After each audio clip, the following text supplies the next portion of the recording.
Hello ma'am, आज के संपादकीय पेज में कोई ऐसा एडिटोरियल है जो एग्जामिनेशन पर्सपेक्टिव से इम्पोर्टेंट हो?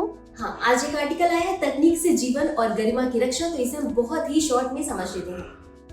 तो जैसे कि टाइटल हमने डिस्कस किया कि तकनीक से जीवन और गरिमा की रक्षा, तो देश के कई हिस्सों में आज भी हजारों लोग सीवर के गड्ढों और नालियों में उतरकर अपने हाथों से सफाई करने को मजबूर है। काम के इस तरीके से अब तकनीकी बदलाव नितांत आवश्यक है, बहुत जरूरी है, क्योंकि इस खतरनाक परिस्थितियों में काम करते समय जहरीली गैसों के कारण कई बार इन लोगों की जान भी चली जाती है और इस अमानवीय स्थिति को बदलने के लिए तकनीक आधारित समाधान अनिवार्य हो गया है। अब एक बार इसे हम डेटा के माध्यम से समझ लेते तो हर वर्ष देश में सैकड़ों सफाई कर्मचारी सीवर के गड्ढों और नालियों में दम घुटने, जहरीली गैस या करंट लगने से अपनी जान गंवा देते हैं। सामाजिक न्याय और अधिकारिता मंत्रालय के अनुसार 2018 से 2023 के बीच 400 से अधिक लोगों की मृत्यु सीवर की सफाई के दौरान हो गई और ये जो पूरा कार्य है आप देखेंगे उसमें अक्सर दलित समुदाय के लोग ही शामिल रहते हैं।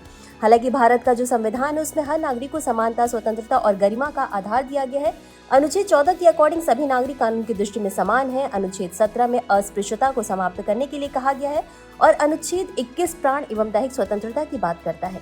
और इसी के साथ 2013 में केंद्र सरकार ने हाथ से मैला ढोने वाले कर्मचारियों के रोजगार प्रतिषेध और उनका पुनर्वास अधिनियम लागू किया था। इस कानून का उद्देश्य था हाथ से मैला ढोने की प्रथा को समाप्त करना और इससे जुड़े लोगों को वैकल्पिक रोजगार, शिक्षा और सम्मानजनक जीवन देना था। लेकिन आप सभी को पता है कि आज आर्टिफिशियल इंटेलिजेंस का टाइम चल रहा है और ये वो तकनीक है जो मशीनों को मानव जैसी समझ, निर्णय क्षमता और सीखने की योग्यता देती है। इसका सही उपयोग हाथ से मैला साफ करने जैसी अमानवीय प्रथा को खत्म करने में एक क्रांतिकारी भूमिका ला सकता है। और इसी के साथ भारत में भी अब कृत्रिम मेधा पर आधारित रोबोट विकसित किए गए हैं जो कि सीवर के नालियों में उतरकर सफाई कर सकते हैं और ये रोबोट कैमरे एवं सेंसर की मदद से गंदगी और रुकावट का पता लगाते हैं।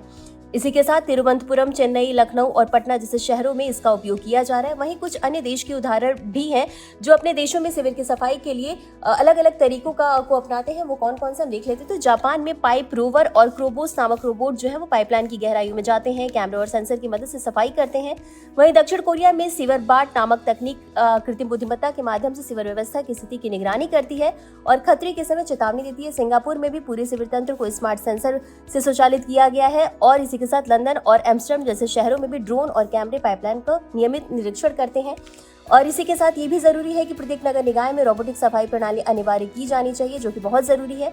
साथ ही साथ भारत में स्वच्छ भारत मिशन का अगला चरण केवल साफ सफाई तक सीमित न रहकर गरिमा मिशन होना चाहिए, जहां उद्देश्य सफाई करने वाले की गरिमा की रक्षा करना भी होगा। अब इसी के साथ देख लेते हैं ये आपकी यूपीएससी के किस किस पेपर से रिलेटेड है।